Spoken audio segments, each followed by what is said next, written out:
வணக்கம். இன்றைக்கி நம்ம ரவா பாயசம் பண்ணுறதுக்கு ரவையை நல்லா நெய்யில் வறுத்துட்ருக்கோம்.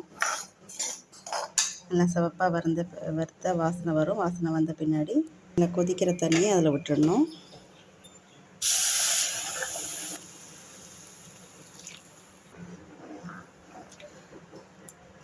நல்லா ரவை வேகட்டும்.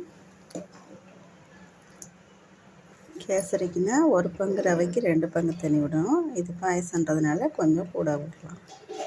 இந்த ஸ்டேஜில் ரவை நல்லா வெந்துருச்சான்னு செக் பண்ணிவிட்டு 1 பங்குக்கு 2 பங்கு சர்க்கரை போட்டுருங்க.